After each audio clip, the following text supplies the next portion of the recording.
Bienvenidos y bienvenidas. La Secretaría de Cultura y el Instituto Nacional de Antropología e Historia, a través del Museo del Templo Mayor, se complacen en presentar a ustedes el ciclo de conferencias complementario a la exposición temporal Coyolxauhqui, el astro, la diosa y el hallazgo. Agradecemos la presencia de todas y de todos, y a nombre de la maestra Patricia Ledesma Bauchán, directora de este museo, doy la más cordial bienvenida a la arqueóloga Judith Alba Sánchez, a quien cedo la palabra. Muy buenos días a todos. Muchas gracias, Miriam, por el apoyo en esta transmisión. Muchas gracias a todo el equipo de Templo Mayor que está detrás de la producción. Sean bienvenidos a esta continuación de ciclo de conferencias en torno a la exposición que tenemos en salas temporales. No dejen de visitarla. Y es un gusto compartir con ustedes esta mañana. Vamos a presentar la continuación de lo que ha sido el resultado de todos los trabajos que son del proyecto Templo Mayor, derivado precisamente del grandioso hallazgo que fue la diosa Coyolxauhqui. Esta mañana nos acompaña Laura Angélica Ortiz Tenorio. Ella es licenciada en Arqueología por la Escuela Nacional de Antropología e Historia. Ella colabora actualmente en el proyecto de Templo Mayor desde agosto del 2011 hasta la fecha. Y ella es especialista en polen arqueológico y el uso ritual de la flora entre los mexicas. Formó parte del comité organizador del Coloquio de Estudios Arqueológicos, Antropológicos e Históricos sobre la Guerra en Mesoamérica del 2012 al 2016 y del comité organizador del Encuentro de Arqueología e Historias Nórdicas en 2013 y 14.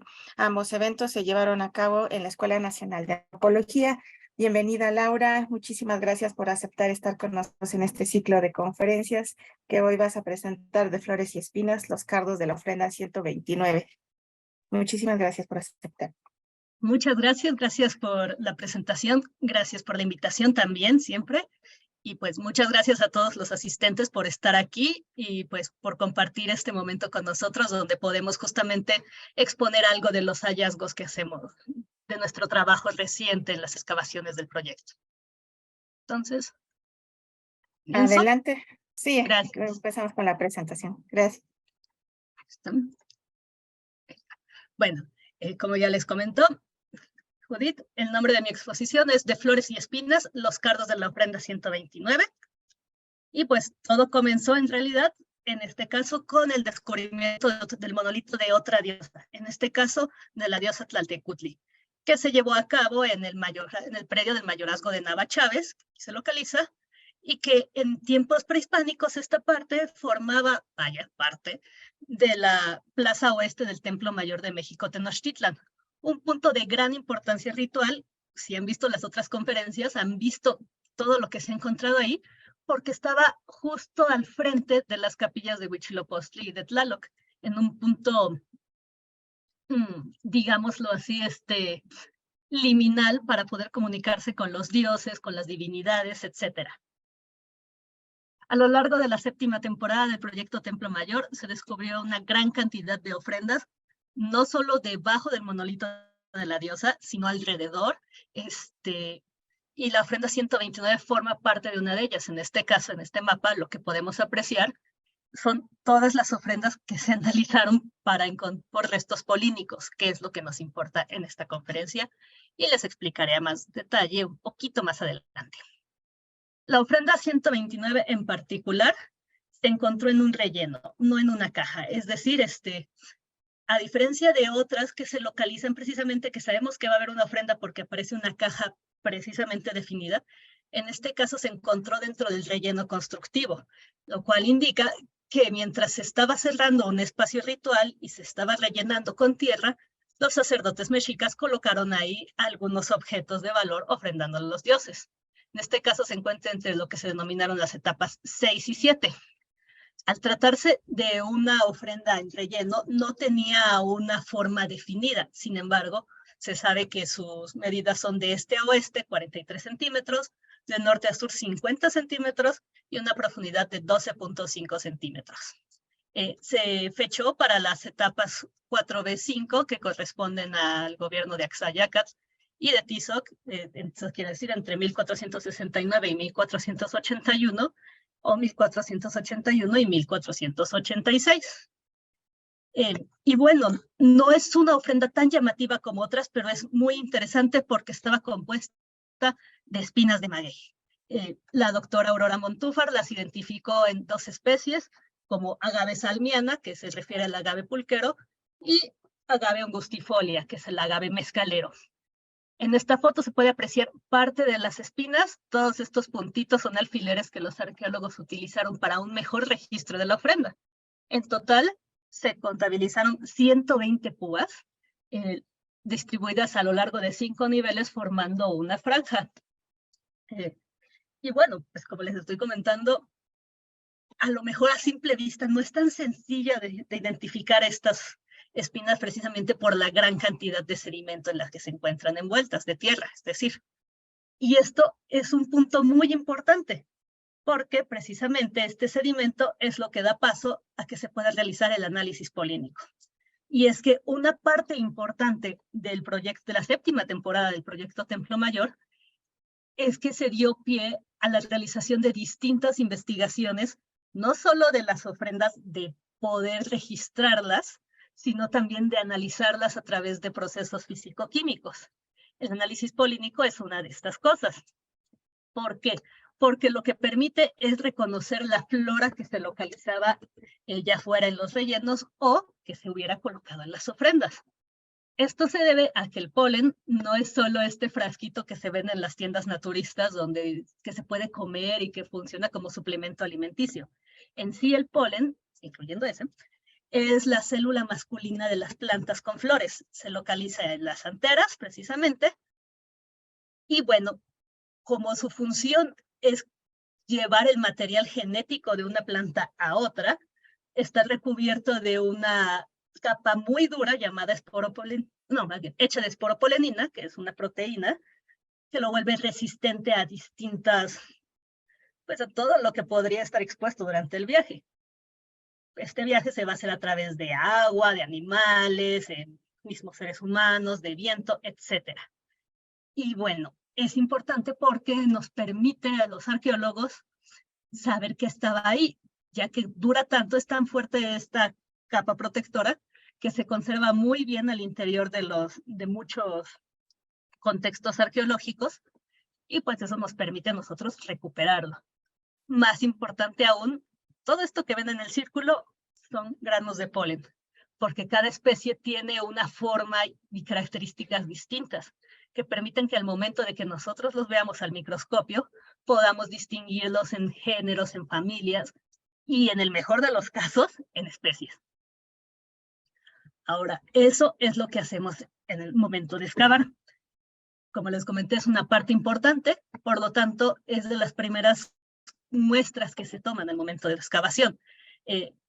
Esto debido a que, pues, como hay polen de manera natural en el medio ambiente, se intenta como recuperarlo antes de que se contamine más, por lo mismo se esteriliza la cucharilla con alcohol y con fuego, y se colocan en bolsas. Ahora, la arqueología es destrucción, porque lo que estamos viendo no lo vamos a volver a ver, porque lo vamos a levantar los arqueólogos, y entonces es muy importante el registro arqueológico, el poder determinar, detallar con fotos, con dibujos, etcétera, con mapas, dónde y cómo estaban asociados los objetos entre sí, para poder comprenderlos de mejor manera, ya que la arqueología no se trata tan solo de encontrar objetos lindos, sino de poder interpretarlos, y para eso tenemos que saber cómo estaban acomodados dentro de determinado sitio.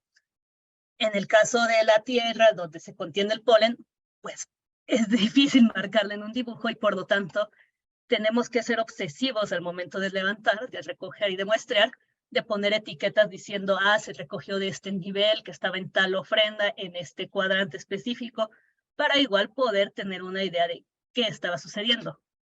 Las muestras tomadas se llevan a la UNAM, en específico al Instituto de Investigaciones Antropológicas, donde contamos con la invaluable ayuda de la doctora Emily McClung y del maestro Emilio Ibarra, quienes nos apoyan con toda la identificación polínica de las ofrendas y de los rellenos. Motivo además para que todas las bolsas estén marcadas correctamente. Y aquí se lleva a cabo un proceso físico-químico que les voy a explicar muy rápido para no aburrirlos demasiado, cuyo objetivo es separar el polen de otros pequeños fragmentos de elementos que pudiera haber en la Tierra. El polen se muestran alrededor de medio kilo, pero el procedimiento que realizamos puede hacerse con una cantidad tan pequeña como 1 gramo de tierra. Se sigue la metodología de Adam Meringer, modificada por Emilio Ibarra, para la extracción de polen arqueológico en específico, que es distinto al polen actual. Para esto se colocan 1 gramo a 3 gramos de muestra en vasos de precipitados. Se les agrega una pastilla con esporas marcadoras del Lycopodium, que es un helecho, y lo que nos indica es si está bien hecho o no el procedimiento, porque si al final, cuando terminamos y lo estamos viendo al microscopio, vemos que la muestra tiene una cantidad buena de esporas de este Lycopodium, pero no tiene polen, sabemos que no es culpa, vaya, de los investigadores que realizaron el proceso, sino que simplemente la muestra era pobre en polen. Es la importancia de tener un medio de contraste. A esto se le agrega ácido clorhídrico al 10%, que va a eliminar todos los carbonatos que puede tener la muestra. Vemos, por ejemplo, en estos vasos ya con ácido clorhídrico, que están espumosos. Esa espuma es una muestra que había carbonatos ahí y que están reaccionando. Se tiene que disolver la pastilla, se le agrega agua y posteriormente esto se tamiza con agua destilada y se tamiza con unos tamices muy pequeños debido a que el polen es microscópico. El grano más grande que suele salir en las muestras de Templo Mayor es el perteneciente al maíz, mide 100 micras, y por lo tanto a lo largo del proceso hay que ir eliminando restos más grandes que pudieran complicar la visualización de los granos al microscopio.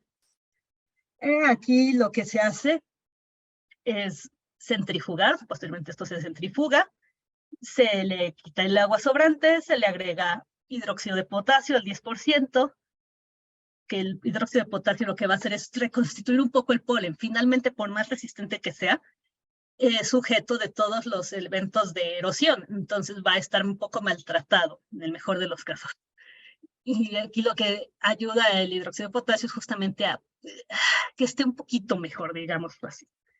Esto se pone a calentar, se vuelve a centrifugar, se elimina el hidróxido de potasio, y entonces lo que se hace es, después de lavarlo 1 o 2, 3 veces en la centrífuga, hasta que deje de reaccionar, es que se le agrega ácido fluorhídrico. Este punto es importante porque lo que va a eliminar son los silicatos, es decir, el sílice que pueda venir dentro de la tierra y que al microscopio parece que alguien hubiera tirado azúcar en la muestra. Entonces dificulta mucho el poder ver las características que te ayudarían a definir un grano de polen de otro. Una vez que se pone el ácido fluorhídrico, que reacciona, se vuelve a centrifugar, se elimina, se lava 2 o 3 veces con agua destilada, 1 con alcohol, y se colocan en estos pequeños frascos. En ellos se encuentra el polen que se logró recuperar.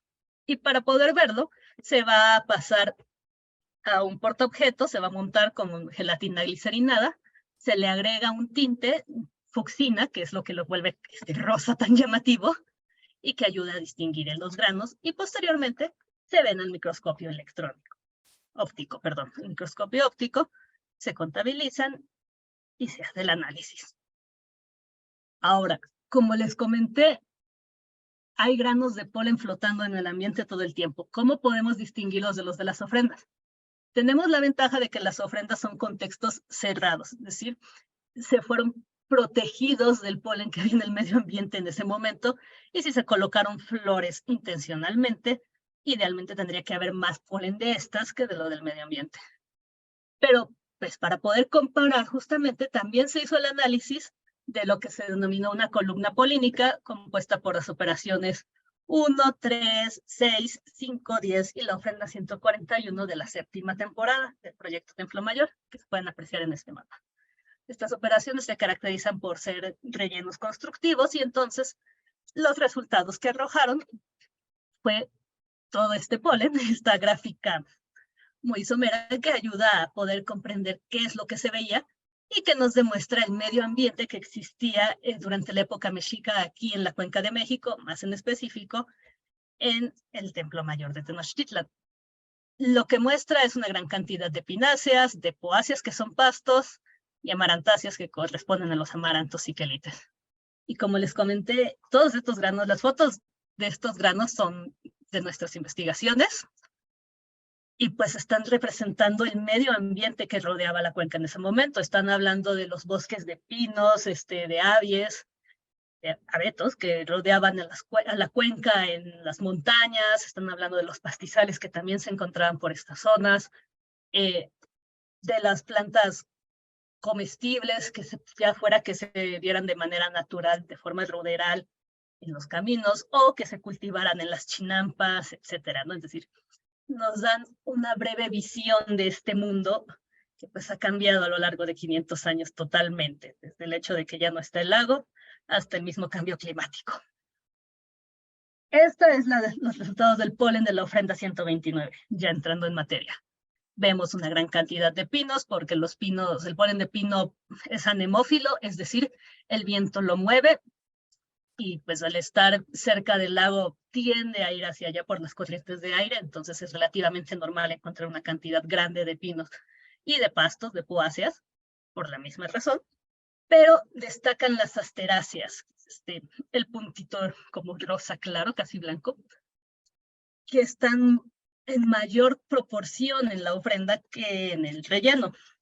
Las asteráceas son una familia muy numerosa, muy numerosa, que agrupa flores como girasoles, dalias, etcétera. ¿Sí? Son flores vistosas, llamativas y por lo tanto nos centramos en ellas porque pues pudiera ser que el mismo hecho de ser tan lindas atrajera la vista de los mexicas para las ofrendas.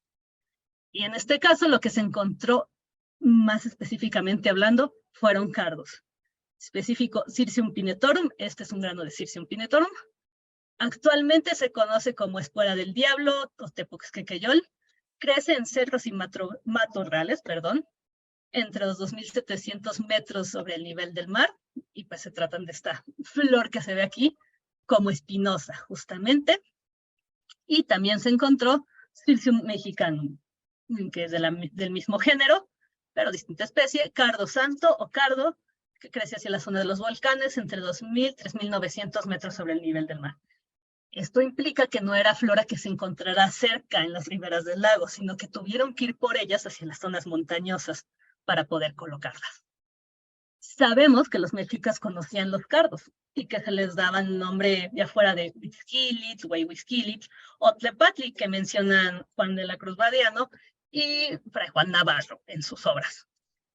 En estas mismas obras se dice que eran plantas, incluso Sagún las menciona como plantas comestibles en algunos casos, también con propiedades medicinales, ayudaban a tratar la sarna, lo que ellos llamaban la sangre negra, algunos cólicos menstruales, etc. Entonces sabemos que era flora utilizada, que será conocida entre los mexicas, y más interesante aún en este caso es su nombre náhuatl, Huixquilich, porque puede dividirse en las partículas Huixli y Quilit. Huixli, lo que significa tal cual, es espinadura, y Quilit se refiere a una hierba comestible. Entonces, la traducción tal cual de Huixquilich pudiera ser cardo comestible o quelite espinoso. Cosa muy relevante en un contexto de ofrenda donde lo que se está ofrendando son, espinas de maguey. Entonces, como que pudiera hacer relación justamente a estas espinas. Otro punto, a pesar de que algunas flores de cardo son moradas y de que no tenemos una forma de saber de qué color preciso eran estas flores, algunas de ellas son de tonos rosáceos, rojizos, que pudieran ser relacionados a la sangre del autosacrificio.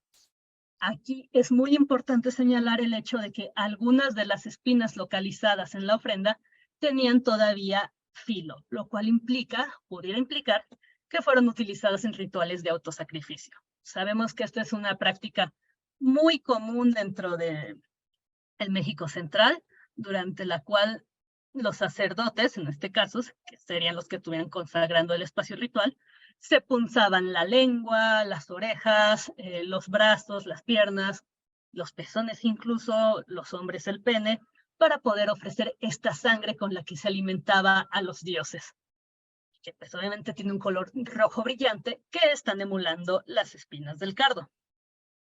Con lo cual tenemos que, aunque no sabemos porque pues, a través de las técnicas del polen es imposible saber cómo estaban colocadas, es decir, no sabemos si las flores estaban localizadas, si se colocaron como un collar o como un ramo, o qué forma tenían. Sabemos que estaban presentes. Sabemos que se trató de un ritual durante el cual se realizó autosacrificio y el resultado de estas espinas ensangrentadas fueron colocadas en el relleno arquitectónico en forma de franja, muchas espinas viendo hacia el oeste, con el fin de consagrar este espacio sagrado. Y las flores espinosas y rojas pudieran haber hecho énfasis justamente en estas características, en estas espinas ensangrentadas. Las flores estaban subrayando al mismo tiempo estas características tan importantes que se estaban ofreciendo y aparte estaban alimentando a los dioses, porque los dioses mexicas no solo se alimentaban de sangre humana, también eran alimentados por las mismas flores que se localizaron en esta ofrenda. Pues muchas gracias y eso es todo. Muchas gracias por la presentación. Me parece súper basta de información más bien condensada. Ahorita vamos a platicar un poquito para ir viendo lo que significa este trabajo. Primero que nada, pues muchísimas gracias a toda la gente que nos sigue en Facebook. Muchos saludos a Armando Becerril, que siempre nos sigue en todas las transmisiones. También un saludo allá en el norte que nos está siguiendo Bertrand Lopchus. Muchos saludos desde aquí de México, que es un gusto que siempre nos estén siguiendo. Yo creo que vamos a platicar paso por paso. Por aquí tengo una pregunta específica, pero creo que podríamos empezar con algo que nos mostraste al principio, que fue, como tú dijiste, de manera muy, muy resumida, lo que significa hacer primero el muestreo. A lo mejor por ahí me puedo, porque la gente a lo mejor ahorita lo vio muy rápido, pero todo lo que significa y precisamente que es el punto fuerte de tener un equipo interdisciplinario en trabajar, un grupo de especialistas en la arqueología que tiene un sentido y tiene un objetivo. En este caso, la recuperación del contexto que nos mostraste, pero cuéntales a lo mejor un poquito que este proceso para tomar la muestra requiere que lo hagas en cierto tiempo, en cierto momento, y incluso la técnica que nos estabas describiendo, tus implementos que necesitas, las recomendaciones que te da prácticamente la gente del laboratorio que te dice, para una muestra tienes que cumplir estos requisitos. Bueno, en sí el muestreo es relativamente sencillo. Se puede realizar no solo para análisis polínico, puede muestrearse para encontrarse macrorestos vegetales o restos químicos de sustancias químicas. Y bueno, lo hacemos con la amiga eterna de los arqueólogos, que es la cucharilla. Con ella se toma parte de la tierra, del sedimento que se encuentra ya sea... En el caso de los rellenos, bueno, ahí está. En el caso de las ofrendas, que se encuentre entre los objetos o sobre los objetos o debajo de los objetos. En el caso del polen, que sí es un poquito más delicado dentro de lo que cabe, la cucharilla se rocía con alcohol, luego se le enciende fuego para que se esterilice un poco y luego la cubrimos en la bolsa donde se va a muestrear. Es una bolsa de plástico promedio. Nosotros solemos tomar cerca de medio kilo, pero como les comenté, puede ser muchísimo menos, lo cual ayuda, por ejemplo, en contextos de ofrenda donde casi no hay sedimento. Se muestrea, se toma de esa tierra, se coloca al interior de la bolsa y la bolsa se marca con todos los detalles.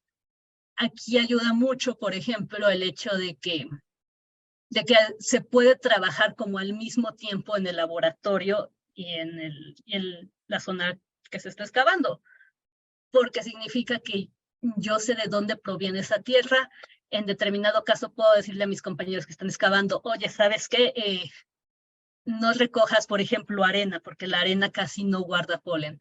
Concéntrate, por favor, en esto, porque si tú crees que aquí, junto a no sé, por ejemplo, junto a este disco, junto a este anáhuatl, pudiera haberse colocado una flor, entonces concéntrate en tierra de ahí y dime de qué cuadrante proviene. Es decir, ayuda mucho conocer de dónde está viniendo también para el momento de hacer la interpretación, decir, pues no es lo mismo que se haya localizado una flor dentro de, no sé, digámoslo, en este caso junto a las espinas, a que se hubieran encontrado cardos aleatoriamente en el relleno, porque ahí no podríamos haber justo hecho esta liga entre las espinas y la flor. Simplemente habría sido, bueno, forma parte de la tierra y a lo mejor ya fuera que el polen se vino volando o simple y sencillamente se recogió de algún lugar donde había cardos, pero no fue recogida con esa intención, vaya, la intencionalidad importa mucho en este caso.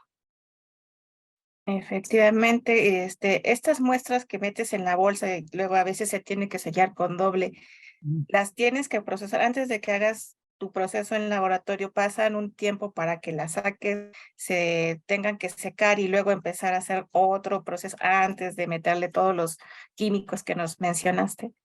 No, en realidad tenemos la ventaja de que las podemos guardar hasta que se puedan realizar todos los estudios, porque bueno, pues desgraciadamente el tiempo nos come, no podemos hacer tanto como quisiéramos, entonces tenemos que seleccionar qué se va a hacer.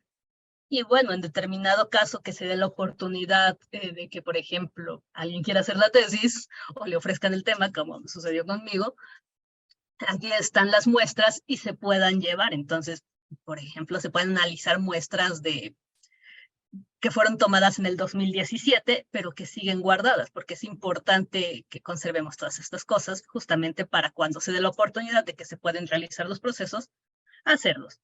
Y pues de preferencia se tienen que dejar en un lugar donde, como tú dices, a veces en doble bolsa, bien cerradas, pues para que los hongos no las ataquen y todos estos elementos, pero simple y sencillamente que estén bien conservadas.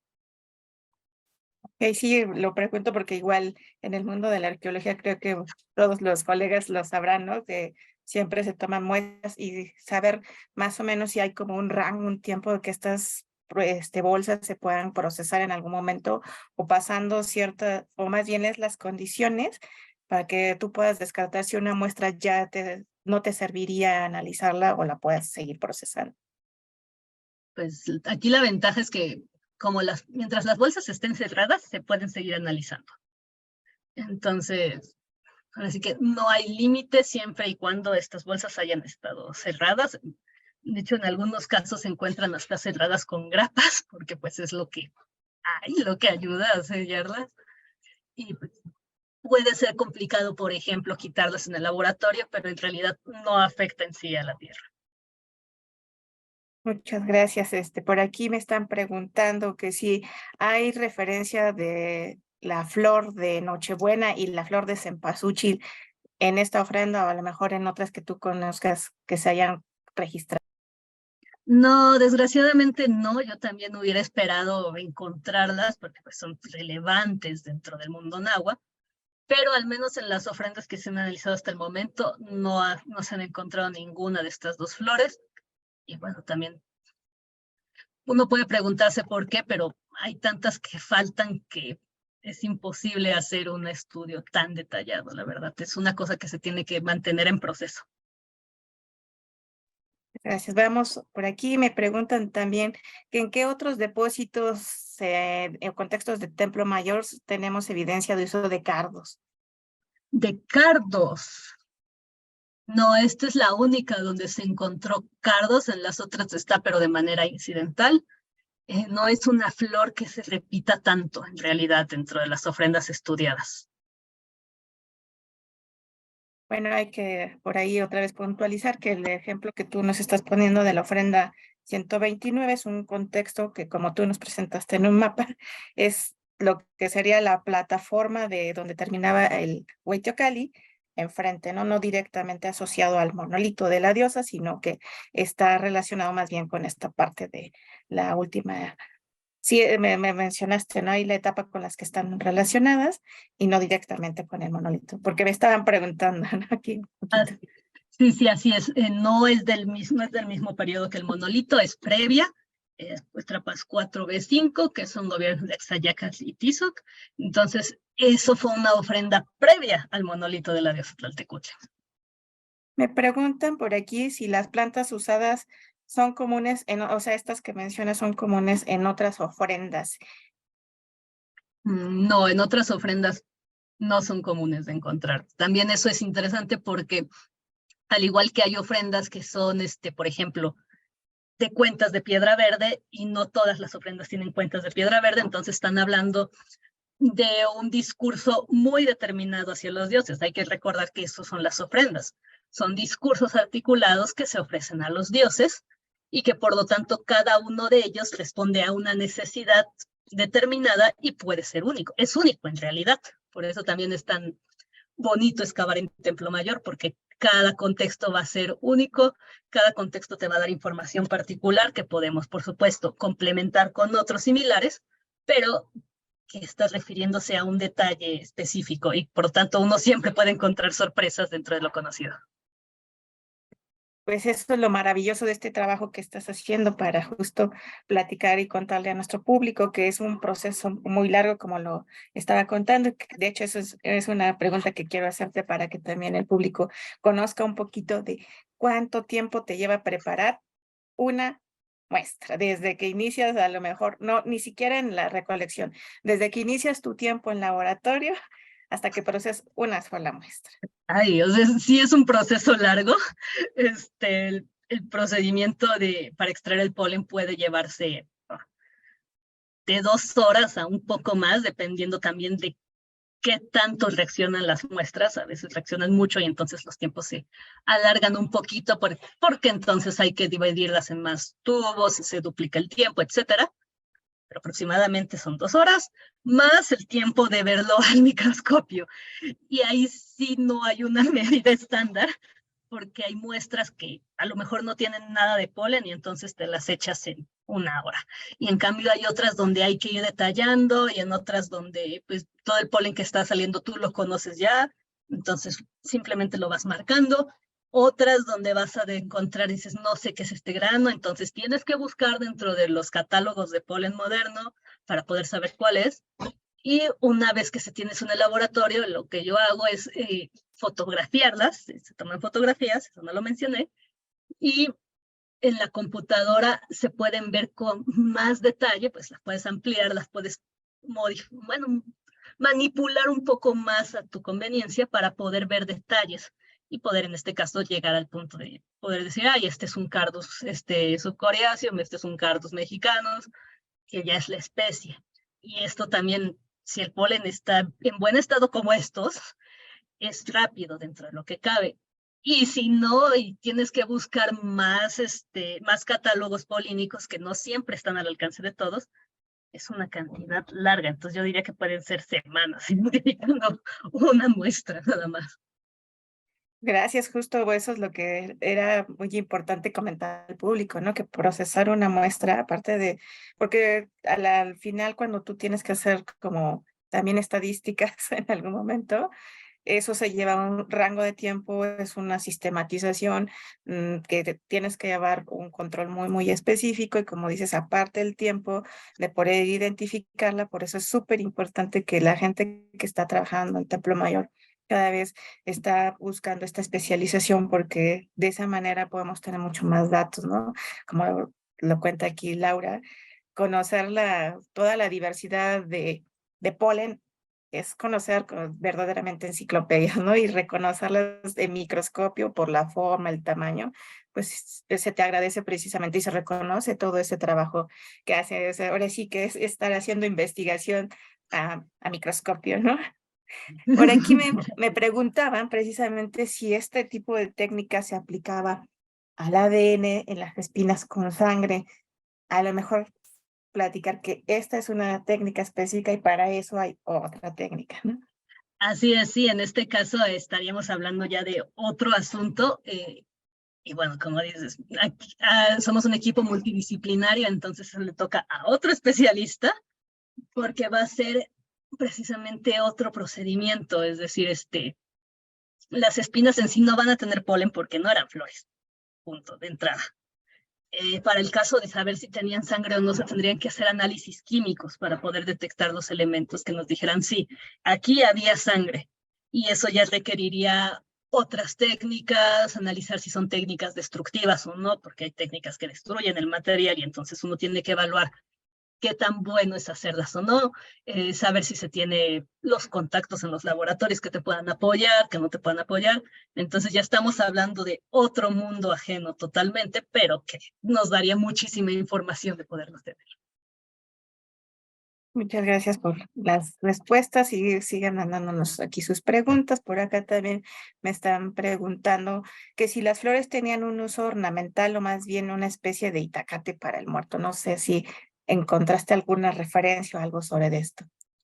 Sí, en este caso es un uso ornamental ritual, yo diría, porque el hecho de que se estén ornamentando un ajuar, pues ya te está hablando de que se está, no es como nosotros que simplemente, ay, me quiero ver bonito, no, cada detalle del ajuar tiene un motivo ritual detrás, tiene un motivo importante por el cual se están colocando. De Itacate no, porque en primer lugar no se encontró un muerto, desgraciadamente. Entonces, en este caso, no están funcionando como elementos comestibles.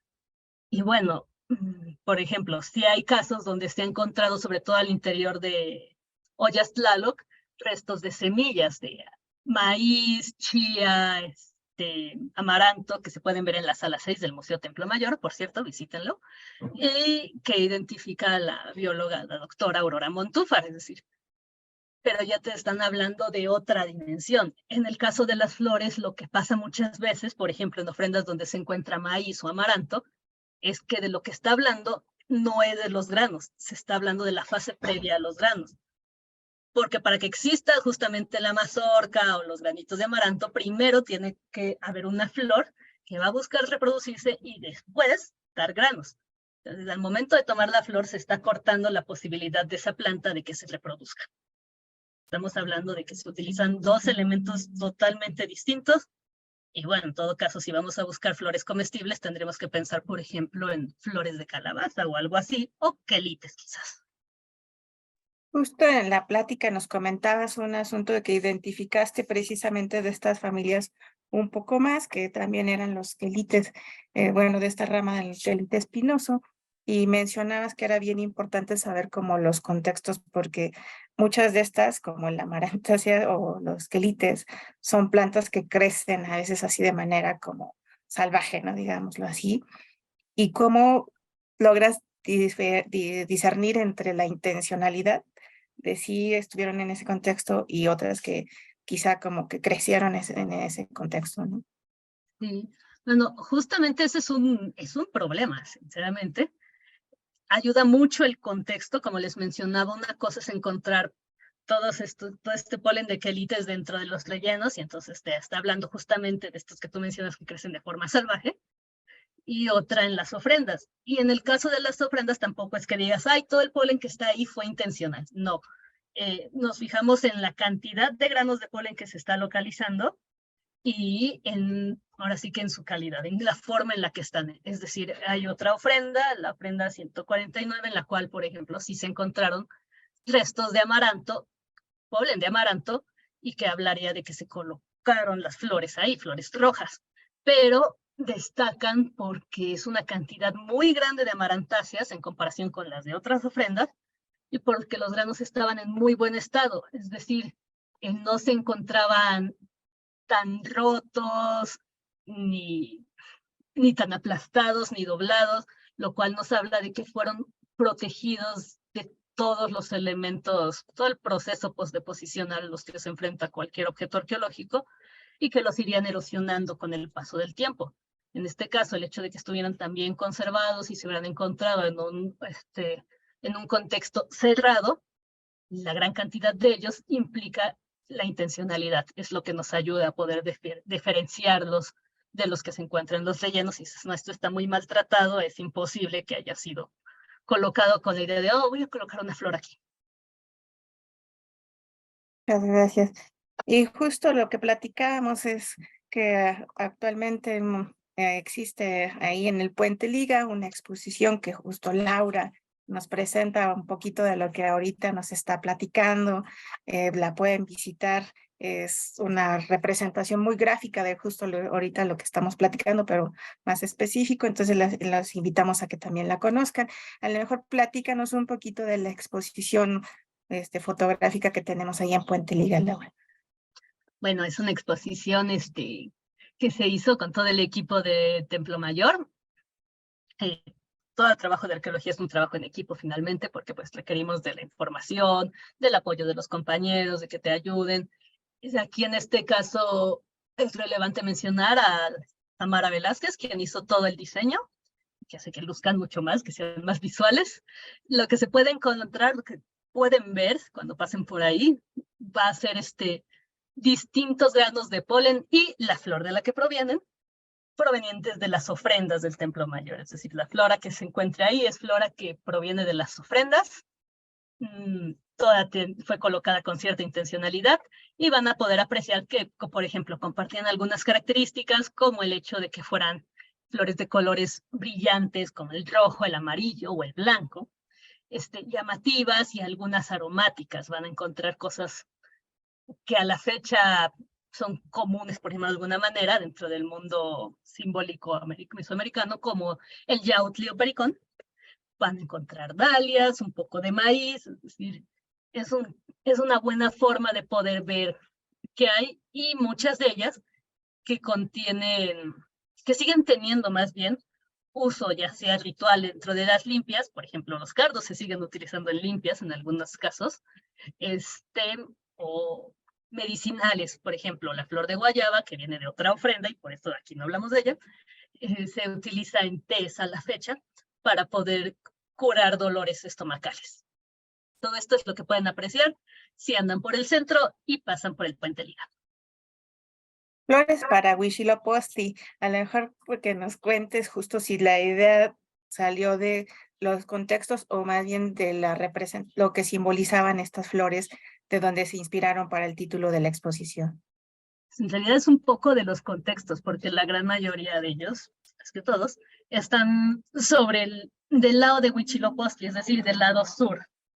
En Templo Mayor nos importa mucho si las ofrendas son del lado sur o norte, porque te están hablando de a qué deidad pertenecen, y en este caso el sur es de Huitzilopochtli, y un punto muy importante es que la flora en el mundo mexica se relaciona con la guerra, es decir, con la sangre, con los guerreros muertos en batalla, con los guerreros victoriosos, es decir, tienen una carga bélica muy fuerte, que por supuesto remite a Huitzilopochtli, al dios de la guerra por excelencia en el mundo mesoamericano.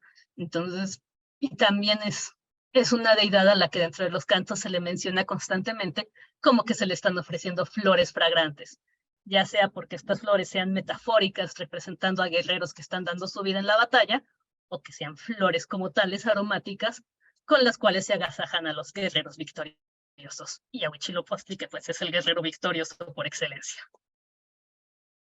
Platicando esto que ahorita nos mencionaste un poco de eso inanimado que es el olor de las flores, y que las fuentes mencionan que solo algunos podían tener como ese privilegio de oler las flores, en este caso las que tú identificas justo de flores de Huitzilopochtli, pues mencionas que algunas tienen esa característica. También los guerreros solo tendrían como este privilegio de oler las flores. Sí, así es, y de hecho creo yo que este privilegio también se refleja una vez que mueren, y que se consideraba que se convertían en colibríes que acompañaban al sol de la mañana al mediodía, porque los colibríes andan en las flores, pueden olerlas, pueden probarlas. Entonces sí, por ejemplo, se sabe que a los guerreros victoriosos se les ofrecían flores que ellos podían oler. Es un punto muy importante. En este caso, por ejemplo, en la 129, de las que les estaba platicando, los cardos no son conocidos por su olor precisamente, pero en otras ofrendas sí se han encontrado flores con olores muy potentes, como el yautli, como la guayaba, como el pino incluso. Sí está hablando de otro universo mesoamericano, que es el olfativo y que formaba parte de todo este ritual. Interesante también que nos mencionabas las características de estos cardos con espinas, que son como recordar Zacatapayoli, donde Sí. van insertando, ¿no?, las espinas precisamente con la sangre, y se va insertando en esta bola de heno. Estos yautli que se crecen en zonas, también nos mencionabas de volcanes, y actualmente creo que se dan también en lugares como pedregosos que se usan en medicina. También estaría vinculado como, por ejemplo, ser una especie como de control del dolor, como por ejemplo esto del estómago. Esa es una buena pregunta. En realidad no lo sé, no estoy muy segura. Pero sí habría que considerar si todas estas flores, digo, porque es una parte que no hemos estudiado tanto del mundo mesoamericano, qué flores se llevaban a la batalla para que funcionaran como analgésicos, por ejemplo. No te conviene tener un guerrero con retorcijones, por supuesto. Pero no lo había pensado, es una dimensión interesante a estudiar y a analizar próximamente. Muchísimas gracias. Yo creo que nos quedan N preguntas para ir resolviendo, muchísimas cosas que están todavía por resolverse, el enigma de las plantas, ¿no? De las flores. Y de esta exposición, ahí, ¿cuál es tu flor favorita que dijiste? ¿Esta porque me gusta o esta porque me costó mucho analizar y llegar a las conclusiones de lo que significaba simbólicamente? Híjole, es que no puedo elegir una. Han sido muchos años trabajando con ellas, entonces a todas les tengo cariño. De entrada podría decirte, la guayaba es la que me llama la atención porque no es propia de la cuenca, no es normal encontrarla, pero, pero, pero pues también el hecho de que sean flores tan cotidianas, por llamarlo de alguna manera, las hace que uno revalore precisamente el medio ambiente que tiene al alcance. Porque los mexicas teniendo la opción y la posibilidad de ir y traer orquídeas o flores más tropicales, estuvieron colocándole a sus dioses las flores que los rodeaban. Entonces, aprendí a que también las dalias que crecen en el Pedregal, por ejemplo, que uno va a Ceú y ve mucha dalia, es una flor muy sencilla en sí, con sus 5 pétalos. No, pues es que también esta es bonita, y los amarantos porque forman unas como espigas rojas muy brillantes. No puedo elegir una sola, la mera verdad, el girasol es hermoso, entonces es imposible, uno termina enamorándose de todas. Pues qué bonito, porque justo acabas de tocar un punto que en la actualidad a veces se nos olvida, ¿no? El paisaje que debió tener en ese momento el islote de Tenochtitlan, que justo era el Axis Mundi, porque rodeado de montañas y de esa vegetación que en un momento debió ser impresionante tener toda la naturaleza de otra manera, ¿no? Y de que tú lo ves reflejado precisamente en las ofrendas, cosa que hoy no lo vemos porque el paisaje es diferente del paisaje urbano. Gracias a estos estudios podemos también como leer cómo era ese paisaje. ¿Tú cómo te lo imaginas en ese contexto que dijiste, híjole, estaban rodeados de montañas y a lo mejor considerar también que no todo siempre era verde, ¿no? Que también tenían etapas de sequía, que no porque fuera seco era feo, sino que también tenían simbólicamente y para ellos no había esta como distinción entre bonito y feo, ¿no? Sino que jugaba otro papel de tener un simbolismo que está representado en sus ofrendas. ¿Tú cómo ves, cómo verías ese paisaje de ese tiempo? Pues hermoso, hermoso creo que sería la palabra, porque, bueno, no solo lo vemos en las crónicas españolas de que se asombraron cuando llegaron y vieron la ciudad en medio de un lago, de entrada, eso ya es llamativo, sino que aparte están las montañas, y es decir, si nosotros en la actualidad, con el montón de edificios y de cosas, en un buen día donde haya habido mucho aire, ves los volcanes y los admiras, ves el Ajusco, es decir, todos los que estudiamos en la ENA tuvimos el Ajusco relativamente cerca, y lo veíamos majestuoso cuando en los atardeceres, es decir, aquello se debe haber visto maravilloso, incluso como mencionas, en épocas de seca, ¿no? Porque entonces estás hablando de un paisaje más bien amarillento, donde están resaltando otras partes de las plantas, a lo mejor estás viendo más ramas que follaje, y entonces eso permite imaginarse otras cosas totalmente. Y aparte hay que tener en cuenta que si los mexicas lo estaban viendo desde su islote hacia afuera, y que el islote no era tan grande como lo es en la actualidad la Ciudad de México. Entonces, por ejemplo, si un sacerdote se paraba ahí para alimentar el brasero de Huitzilopochtli, lo que ha de haber visto ha de haber sido a su altura los bosques de las sierras que rodean la cuenca, una vegetación muy verde, es así casi siempre en todas épocas del año, los volcanes nevados atrás, y pues también ha de haber visto todas las chinampas, dependiendo de la época del año, si estaban empezando a sembrar brotes de verde tierno, si ya estaban floreando, si ya estaban llenas de frutos para ser recogidas. sí estaban yermas esperando al siguiente momento de la siembra. Es decir, creo que ha de haber sido un paisaje muy dinámico y que tendríamos que perdimos, desgraciadamente, y tendríamos que apreciar un poco más.